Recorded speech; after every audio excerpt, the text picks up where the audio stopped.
Halo analog freak, analog lover. Ketemu lagi di Analogi Digital bersama gue Andi. Senang banget ketemu lagi di sini di video keberapa ya? Ke-7 mungkin ya. Ke-7 sih kayaknya. Sebelum kita mulai video ini, gue mau ucapin dulu Happy New Year 2020 to all of us. Semoga di tahun baru ini kita semua lebih maju dan lebih ya semua yang terbaik lah. Gue baru sempat upload sekarang setelah tahun baru ya, mungkin 2 minggu ada kali ya, 2 minggu. Jadi karena satu dan lain hal, karena gue juga kemarin harus pergi liburan bersama keluarga. So jadi here we are. Kali ini gue akan nge-review sebuah kamera Toycam lagi, yang sebelumnya udah gue sempet unboxing juga. Pasti kalian udah nonton sih, kalau belum boleh klik link di atas. Dan ini termasuk highly requested karena banyak beberapa yang coba yang ingin beli tapi masih bingung antara kamera ini atau Kodak M35 yang sudah pernah gue review sebelumnya. Jadi kita akan bahas beberapa poin, ada 3 poin sih actually. Jadi gue akan bahas secara overall build quality dan speknya, kemudian image quality. Sebenarnya image quality ini apa ya, karena ini Toycam jadi kita nggak bisa bahas terlalu dalam karena pretty much the same, mirip-mirip.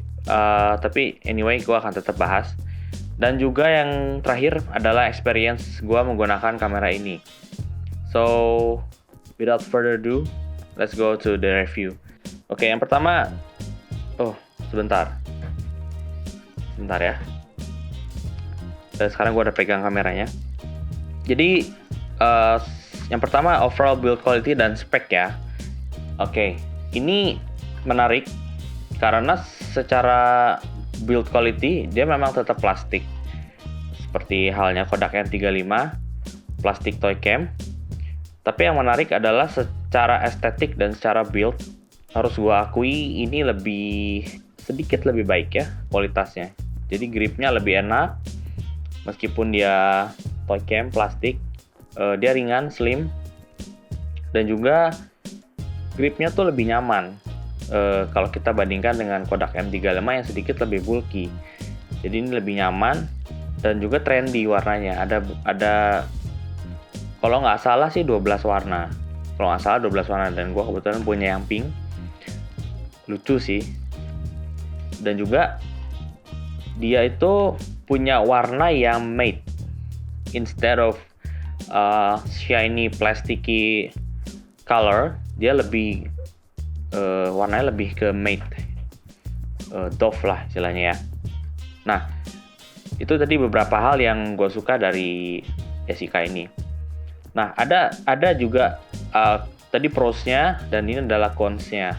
Jadi hal yang gue tidak suka dari kamera ini, yaitu adalah backdoor-nya.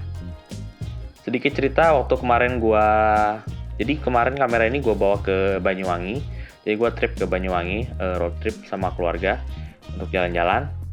Dan rencananya adalah gue pakai kamera ini di sana untuk foto-foto Banyuwangi, dan gue lanjut ke Malang.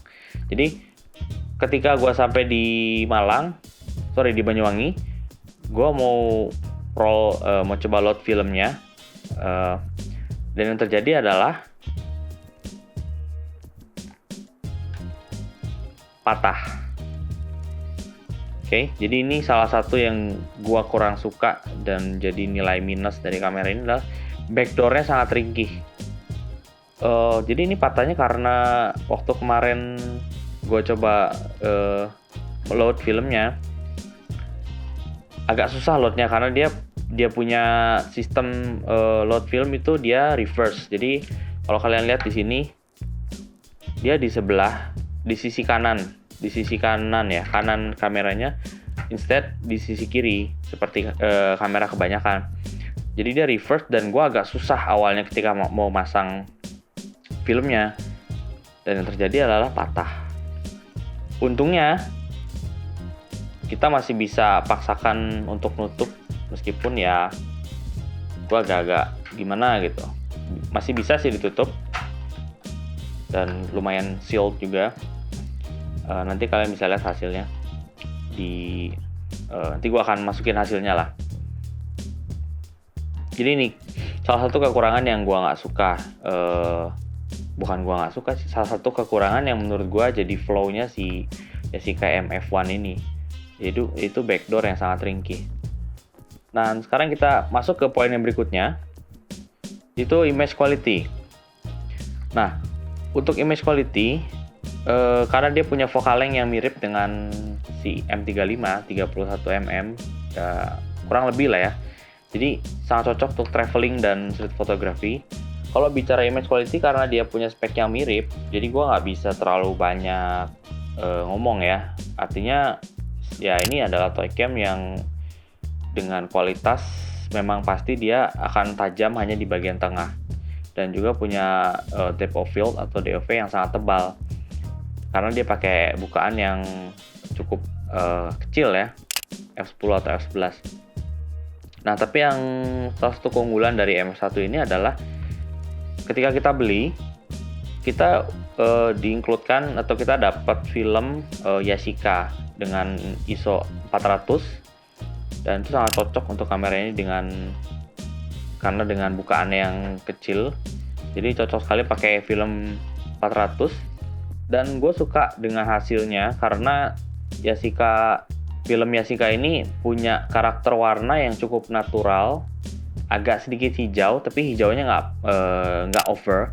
Jadi dia mungkin, kalau kalian pernah coba Fuji C200, mirip-mirip lah tone-nya mirip-mirip dengan Fuji C200. Untuk image quality, gue bisa bilang dia cukup oke lah.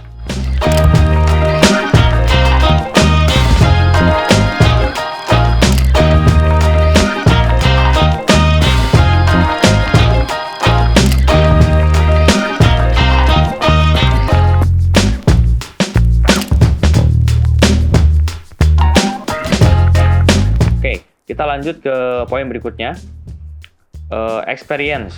Jadi gue akan share sedikit experience gue pakai kamera ini. Secara overall, it's a fun camera. It's tiny, slim, goes into your pocket really well. It's highly recommended for those of you who like to traveling or maybe just want to do like quick street photography. Jadi untuk traveling dan fotografi ini sangat highly recommended karena bentuknya kecil, slim, tipis, masuk di kantong dengan mudah ya. Gue lumayan puas ketika pakai. Yang belum gue coba sih sebenarnya flashnya, karena kebetulan kemarin gue pakai di environment yang cukup terang siang-siang, jadi gue nggak coba flashnya. Mungkin nanti gue akan cobalah seberapa kuat dan seberapa cepat dia reload. Nah, itu tadi bagian yang bagusnya, dan ini let's go to the worst part of my experience first time using this camera.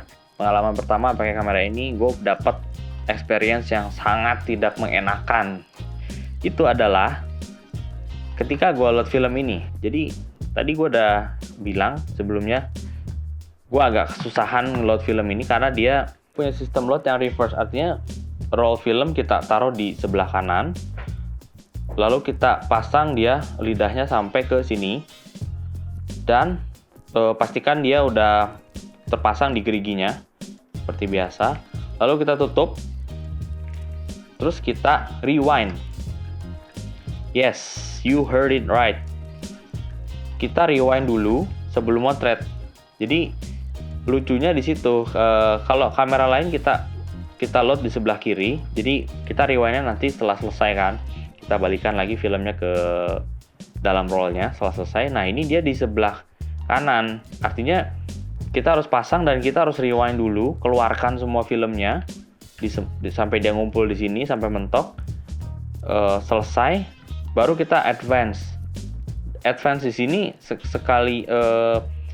Ketika kita advance, dia bergeser sekaligus kembali ke dalam rollnya. Jadi itu yang unik dan menarik dari kamera ini.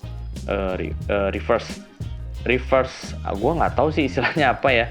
Tapi yang jelas, kalau yang gue lihat sih ini intinya dia reverse load lah modelnya ya. Nah, kebodohan gue adalah ketika masang dan gue struggling sekali Jadi gue pasang, awalnya gue agak bingung kemana posisi lidahnya harus masuk kan. Nah ketika gue pasang dan gue struggling di sana, gue coba untuk advance nggak bisa, gue coba untuk gulung juga selalu lepas. Dan yang terjadi, gue memaksakan untuk narik filmnya terlalu banyak, dan akhirnya hilanglah sekitar 9 atau 13 frame dari total 24 frame yang kita dapat di Yashica ini. Jadi itu sedikit pengalaman gak mengenakan dari gue. Jadi kalian nanti bisa belajar dari video ini, jangan sampai terulang. Jadi triknya adalah kemarin ketika gue pasang di sini, gue ambil sedikit tape yang transparan aja. Jadi gue pasang sedikit lidahnya, lalu gue pasang tape-nya di lidah lidah ujung filmnya. Gue pasang, pastikan dia nggak lepas, baru gue rewind.